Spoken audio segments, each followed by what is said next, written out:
Picture yourself driving down the road tomorrow, heading somewhere to buy an item you found on Craigslist. Perhaps a nice mountain bike for $3,000. At that price, it's probably one of those bikes with a little electric motor on it, maybe some streamers from the handlebars. The seller has declared this a cash-only deal, so you have in the console of your car $3,000. Suddenly, you are pulled over. During the stop, the officer asks, "Do you have any drugs, weapons, or large amounts of cash in your car?" You truthfully answer yes, not to the drugs or to the weapons, but to the cash. In the blink of an eye, you are ordered out of your car. The officer searches it and finds your cash. On the spot, he seizes it, and he says he suspects it's part of a drug crime. A few days later, the local district attorney files paperwork to keep your money permanently. And all of this happens without you ever being charged or convicted of any crime. Now, you might be saying, this would never happen in the United States. Incidents like this occur every day in our country. It's one of the most significant threats to your property rights most people have never even heard of. It's called civil forfeiture. Most of you are generally aware of criminal forfeiture, although the term itself might be a little unfamiliar. So let's begin with forfeiture. When we forfeit something, we give up that thing, or we're forced to give it up. In criminal forfeiture, someone is charged and convicted of a crime, and therefore they have to give up property related to that crime. For example, suppose you use your car to transport and deal drugs. You're caught and convicted. Now you have to give up or forfeit your car as part of the sentencing. That's criminal forfeiture. But in civil forfeiture, no person is charged with a crime. The property is charged and convicted of a crime. You heard that correctly. The government actually convicts an inanimate object with a crime. It's as if that thing itself committed the crime. That's why civil forfeiture cases have these really peculiar names, like the United States of America versus one 1990 Ford Thunderbird. Or the state of Oklahoma versus $53,234 in cash. Or my personal favorite, the United States of America versus one solid gold object in the form of a rooster. Now you're thinking, how does something like this happen? That's exactly what I said when I first learned about civil forfeiture while on a road trip with my wife. No, we did not get pulled over. I was reading about the history of civil forfeiture as part of my work as a research director at the law firm, and I came across one of the cases I just mentioned, the United States of America versus one 1990 Ford Thunderbird. In that case, Carol Thomas loaned her car to her son. While in the car, her son committed a minor drug crime. Carol didn't commit any crime, so law enforcement couldn't convict her and take the car. But they could and did use civil forfeiture to convict the car and take it. Carol was completely innocent, but she lost her car nonetheless. In other words, she was punished for a crime she did not commit. When I read this, I was gobsmacked. How could this occur? How is this even legal? It turns out it began in our country with maritime law. Early in our republic, the government sought to fight piracy. Yes, actual pirates. The problem was the government often couldn't catch the pirates.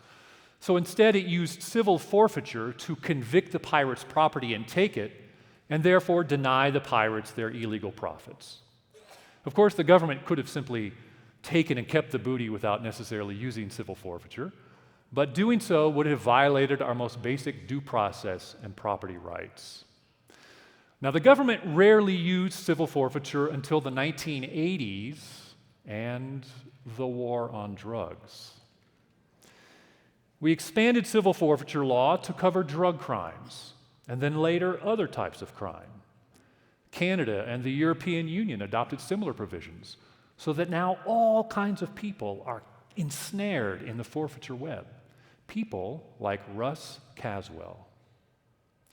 Russ Caswell owned a small budget motel in Tewksbury, Massachusetts.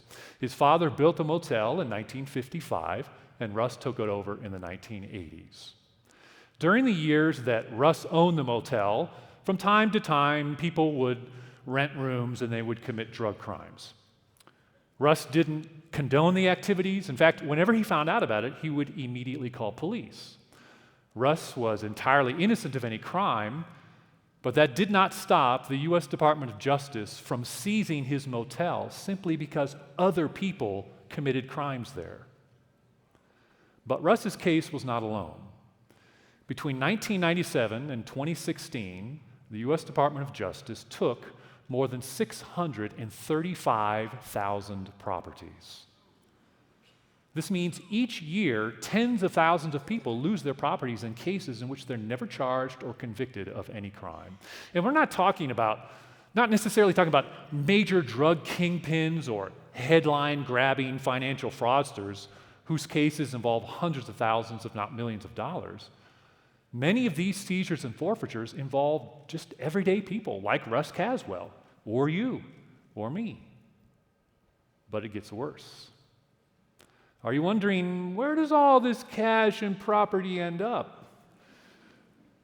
In most places, law enforcement keeps it, and they use it to buy equipment or pay for building repairs or even pay salaries and overtime. This is a clear conflict of interest. It creates a perverse profit incentive that can distort law enforcement. And this is a problem that's not lost on those in law enforcement either. Former chief of police in Rochester, Minnesota, Roger Peterson, described the choice that police officers often face. As he described it, suppose I'm a police officer and I see a drug deal. Now I face a choice. Do I go after the buyer and remove from the street illegal drugs, or do I go after the seller and get cash for my agency to use? So it's easy to see why a police officer might go for the cash. It was just such a circumstance that compelled police officers in Philadelphia to seize an entire house. In 2014, Chris and Markela Sorvelis' son sold $40 worth of drugs down the street from their house. $40. The police watched the deal go down. They could have arrested the buyer and confiscated the drugs, but they didn't.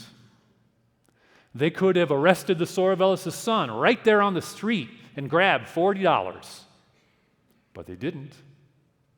They waited to arrest him at home because then they could seize their entire house. The house was worth $350,000. That is what I mean by a perverse profit incentive. But the Sorvelis' case was no outlier.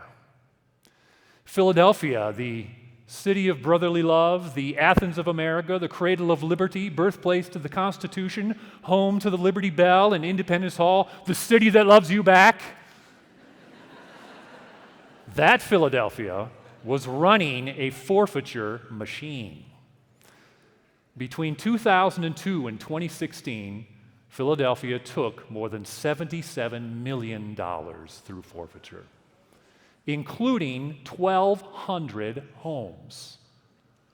Cars, jewelry, electronics, all of it they sold, the proceeds they kept, and they would have kept right on doing it had it not been for a class action lawsuit. Our team's class action lawsuit.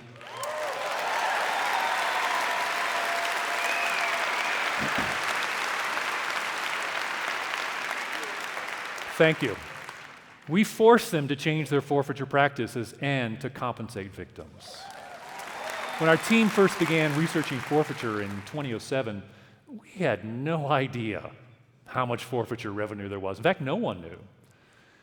It wasn't until our groundbreaking study, Policing for Profit, that we found federal law enforcement agencies have taken in almost $40 billion, billion with a B, since 2001. More than 80% of that through civil forfeiture. Unfortunately, we have no idea how much state and local agencies have taken in because in many states, they don't have to report it. So until we reform forfeiture, we'll never know how much forfeiture activity actually occurs in the United States. And we desperately need reform. Legislatures should abolish civil forfeiture and replace it with criminal forfeiture. And all forfeiture proceeds should go to a neutral fund, such as a general fund. When forfeiture proceeds stop hitting law enforcement budgets directly, that is when we will end policing for profit.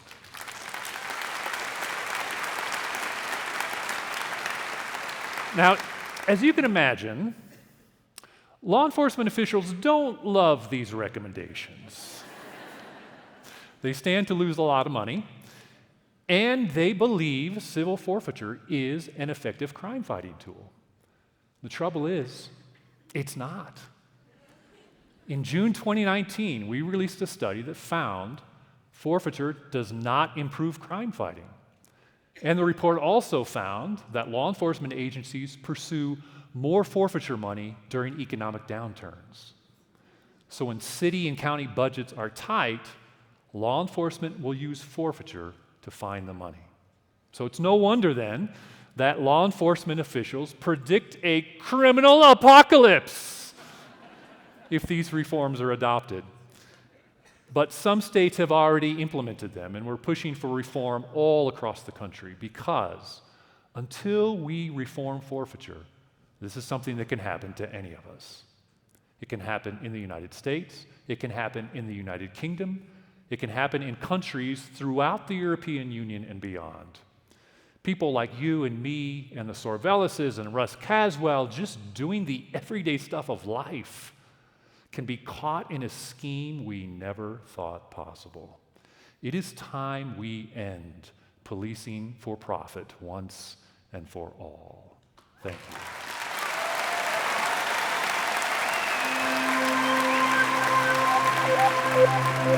you.